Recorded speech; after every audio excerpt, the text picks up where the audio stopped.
Hello and welcome, I'm Thomas Porteous and you're watching the World Report on NewsX World. Let's take a look at the top headlines of the hour. Thailand's army accuses Cambodia of breaking a ceasefire by sending more than 250 drones over the border.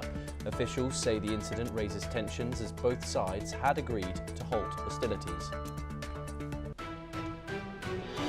Ukraine's President Volodymyr Zelensky says the US offers a strong 15-year security guarantee, but Kyiv wants longer as discussions continue amid the war. President Donald Trump says a deal to end the conflict is closer than ever, but there is still no breakthrough on territory. US President Donald Trump says a deal to end Russia's war in Ukraine is closer than ever, but reports no breakthrough on territory after talks with Volodymyr Zelensky. He says the coming weeks will show whether peace is possible as diplomacy continues with Ukraine, Russia and key European leaders. Israeli Prime Minister Benjamin Netanyahu meets US Secretary of State Marco Rubio and then sits down with President Trump at 1 p.m. this afternoon at Mar-a-Lago. The talks focus on the war in Gaza, the next phase of a ceasefire, and Iran and Hezbollah's activities in Lebanon.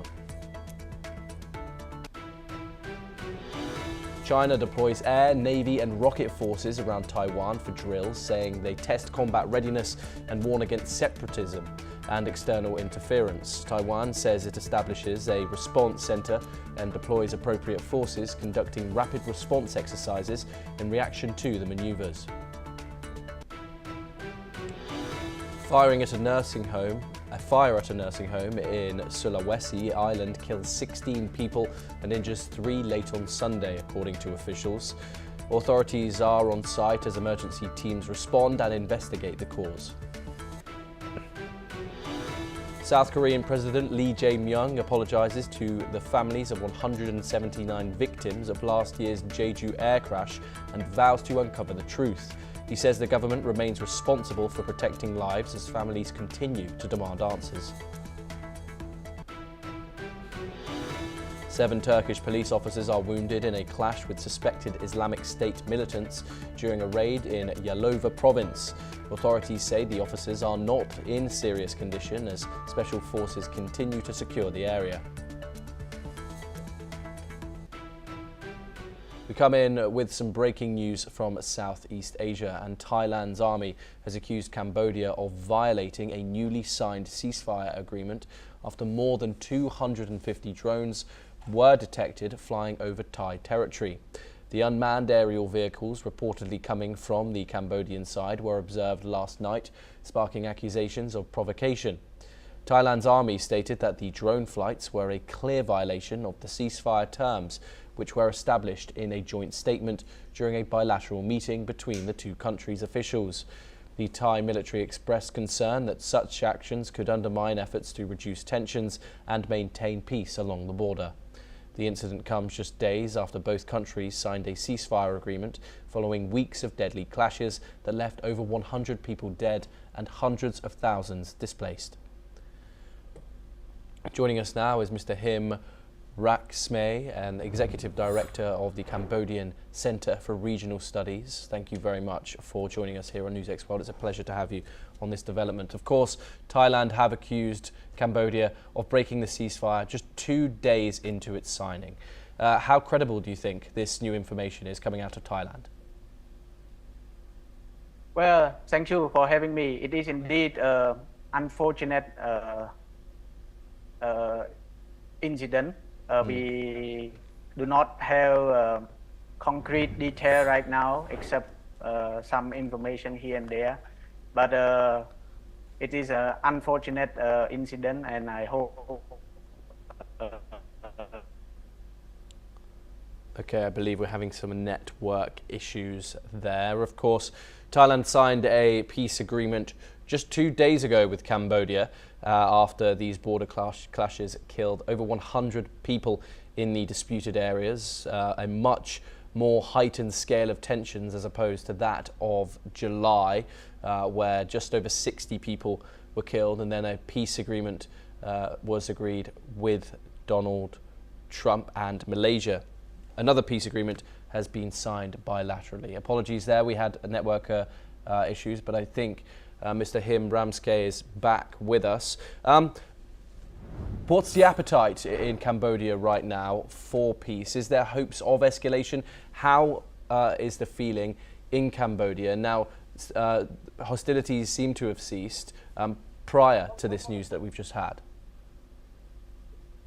Thank you for having me. It is indeed an unfortunate incident. We do not have the information concretely right now. We get information here and there regarding the landmine issue incident today. What most important now is that both Cambodia and Thailand work together to make sure de-escalate the situation and make sure the peace process and the ceasefire accord is in place, so that any peaceful mean of addressing this issue can be properly in place between both sides to ensure that no fighting erupt again between the two countries.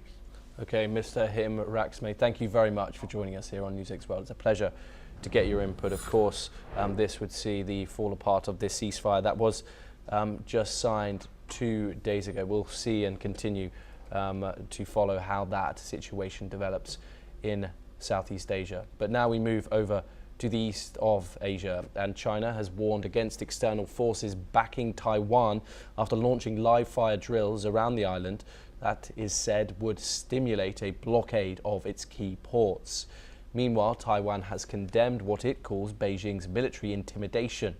This comes as China's People Liberation Army, Eastern Theater Command, has announced major military exercises around Taiwan, with live activities to be conducted on December the 30th across 5 zones in waters and airspace. The spokesman for the PLA has said that the drills focus on subjects of sea-air combat readiness, patrol and blockade on sea ports and areas. Taiwan has stated that it has already detected 89 Chinese military aircraft and 28 vessels near the island. Let's in fact listen in to some statements coming in from the two countries.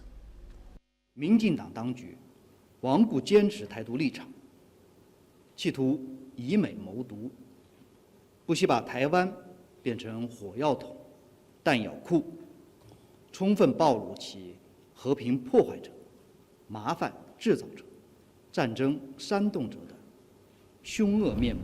任何在台湾问题上越线挑衅的恶劣行径，必将遭到中方的坚决回击。任何阻挠中国实现统一的险恶图谋，都不会得逞。维持台海与印太和平稳定是国际社会高度的共识。中国解放军在我国周边实施针对性的军事演习，不仅粗暴破坏了台海以及印太区域的安全稳定现状，更是对国际法与国际秩序的公然挑战。对于中国当局无视国际规范，以军事恫吓手段威胁周边国家，我国表达严厉的谴责。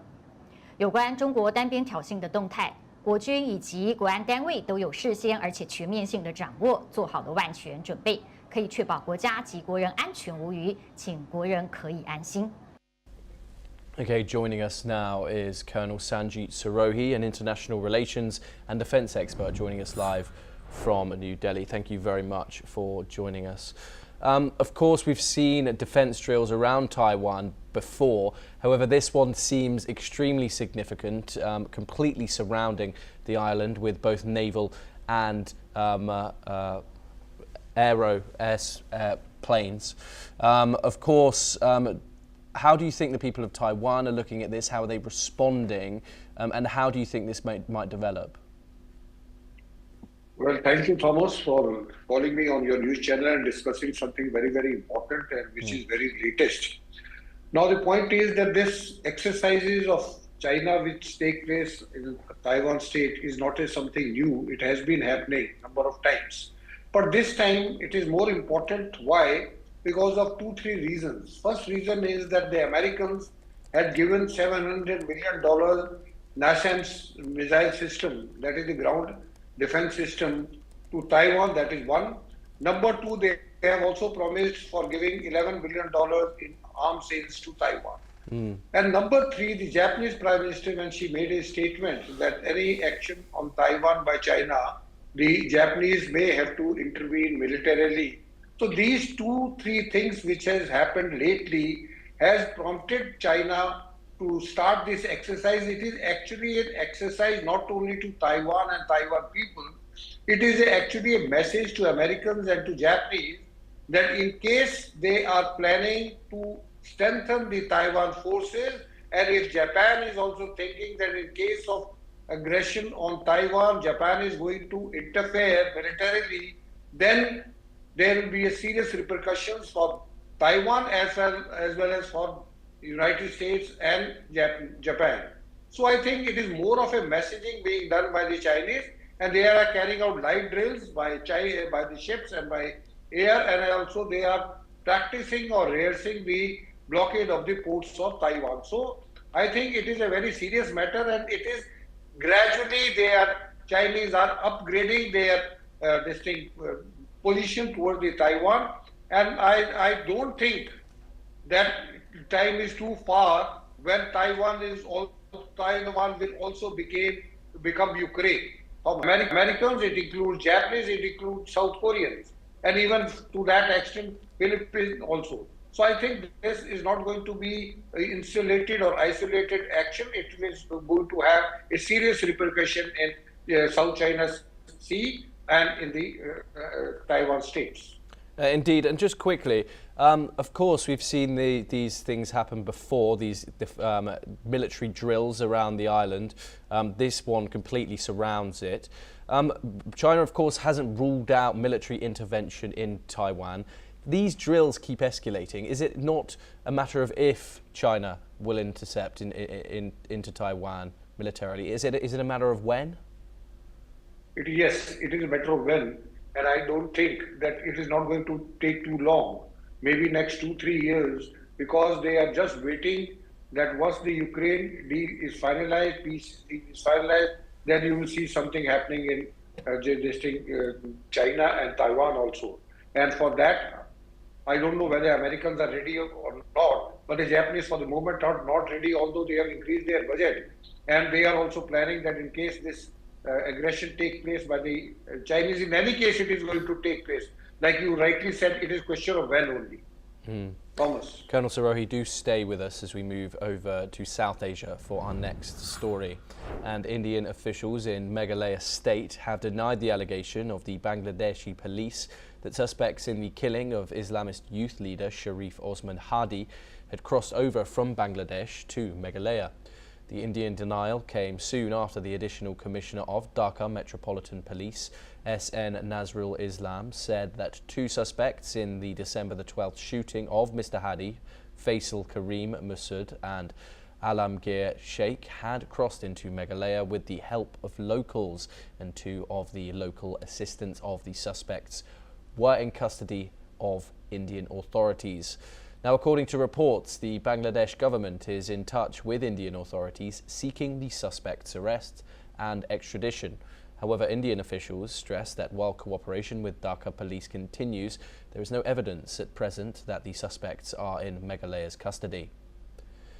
Joining us once again is Colonel Sirohi. How credible is the claim here from Bangladesh? Do we have any independent verification to that the suspects indeed crossed from Bangladesh into the Indian state of Meghalaya? Thomas, the problem with Sorry, this question is to me or to Mr. Chaudhary? This is to you, Colonel Sirohi. Okay. Now, if you see, Thomas, for last 1.5 years, what we have seen is that whatever is happening in Bangladesh, the main focus is on India only, and they are trying to they are trying to put India in a situation where they are telling everyone that India is responsible for whatever is happening in Bangladesh. And because of that, there are a lot of distinct action has been taken against the minorities, and a lot of vandalism, and the house have been burnt of the minority. So this statement of Bangladesh police that the suspects, firstly they are suspects, it is not yet, they have not yet confirmed it that they are the actual people who have killed Mr. Hadi. And secondly, they are suspected, they are saying that they have crossed over to Meghalaya. India has got nothing to do with the killing of these individuals. Neither Indians are going to help these people to escape from there. It is only the conjectures put by the Bangladesh organization, Bangladesh government to bring bad name to India. Otherwise, India has got no role into it. And these are just rumors being spread to make sure that India is put in the bad light of the international framework. Yes, and finally, how porous is the India-Bangladesh border in this region? Do you think it's plausible that for suspects, especially of this notoriety, do you think they'd be able to cross with local assistance? Look, let me tell you that out of 4,000 approximately kilometers of border with Bangladesh, I think more than 3,200 has already been, there is a fencing has already been done to it. Now the major portion where the fencing has not been done is in the West Bengal. So as far as I am concerned, as far as Meghalaya is concerned, there is a fencing, but there, in case the local people, they want to infiltrate, they can still do it because there are gaps. It is Bangladesh is a riverine terrain. It is not possible to put fences everywhere. And if the locals are supporting it, then it is not difficult for anybody to cross over from Bangladesh to India or from India to Bangladesh. So it is possible if the locals are helping them, and if there are people who are in the organization or in the administration also helping them, it is possible. But whether they have crossed or not crossed, that the government of India and Bangladesh police has to check. Thomas. Yes, Colonel Sanjeet Sirohi, thank you very much for joining us here on NewsX World. It's always a pleasure to talk to you. We now move on and back to Southeast Asia, and polls have closed in Myanmar's first general election since the 2021 military coup that toppled Aung San Suu Kyi. Voting took place in just a third of the country's 330 townships, with many areas inaccessible due to civil war. Early reports suggest turnout was low, with about a third of registered voters participating. Aung San Suu Kyi remains detained and her party is dissolved, and anti-military parties have been barred from running. The pro-military union Solidarity and Development Party is widely expected to win, and the military calls the vote a path to reconciliation, while critics, including the United Nations, say it is neither free nor fair.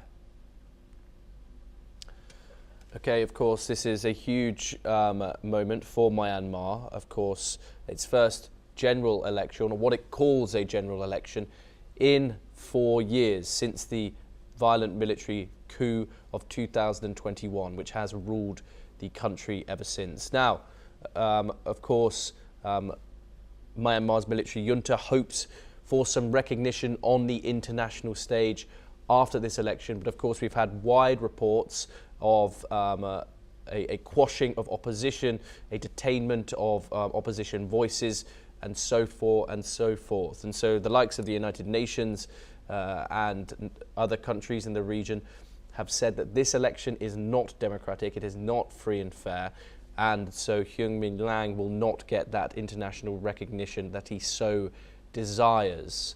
Of course, this is one of 3 voting rounds of voting, the first being yesterday, and the later 2 stages are upcoming within the next 2 months. Of course, we'll see and follow how this develops as the situation unfolds, but of course the people of Myanmar are the ones who are struggling in terms of this. Of course, a civil war and a huge humanitarian crisis is occurring in the country of Myanmar concurrently. It is obviously a very complicated and situation. We hope to be joined very soon by our guest to discuss Myanmar holding its first round of voting since the military coup of 2021.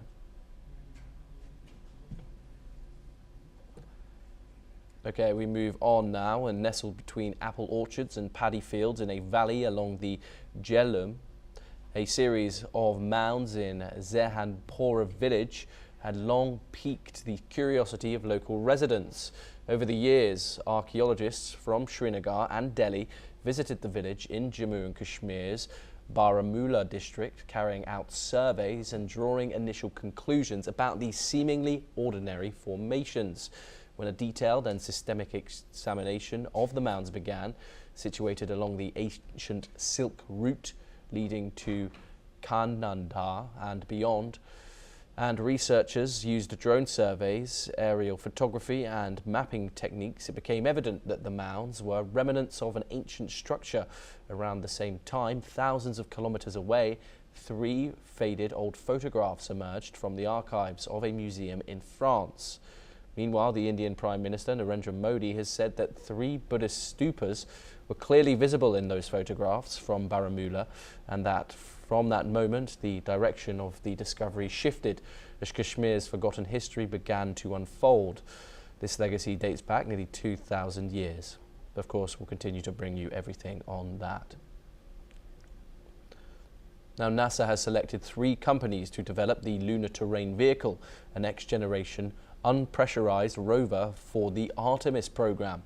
This vehicle will be the first crewed lunar rover since the Apollo 1971 Apollo 15 moon buggy, and is scheduled for deployment during the Artemis 5 mission in 2030. The total potential value of the Lunar Terrain Vehicle Services contract is up to $4.6 billion over the next 13 years, and the 3 competing finalists are Intuitive Machines, leading the Moon Racer team, which includes partners like Boeing, Northrop Grumman and Michelin. Lunar Outpost, leading the Lunar Dawn team in partnership with Lockheed Martin, General Motors and Goodyear. Venturi Astrolab developing the Flex rover, which features a modular design for cargo and crew. Unlike the Apollo rovers, NASA will not own these vehicles. Instead, it will purchase rover services, allowing the companies to use the rovers for commercial purposes between NASA missions.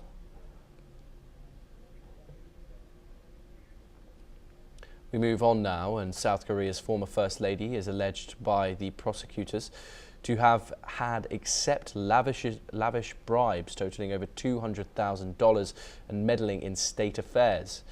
Kim Keon-hee, the wife of the disgraced ex-president Yoon Suk-yeol, was arrested in August and is under investigation for alleged stock manipulation and receiving gifts from the cult-like Unification Church. Meanwhile, the special prosecutor and deputy special prosecutor on investigation of the former First Lady has responded. Let's take a listen in to what they had to say. 현재까지 밝혀진 바에 의하면 김건희는 대통령 배우자의 신분을 이용해 고가의 금품을 쉽게 수수하고 각종 인사와 공천에도 폭넓게 개입하였습니다. 이봉관 서희건설 회장, 이배용 전 국가교육위원장, 서성빈 드럼돔 회장, 최재형 목사 등으로부터 총 3억 7,725만 원 상당의 금품을 수수한 사실이 밝혀졌습니다. Well, that's all that we have time for this hour. Keep watching NewsX World for more international updates.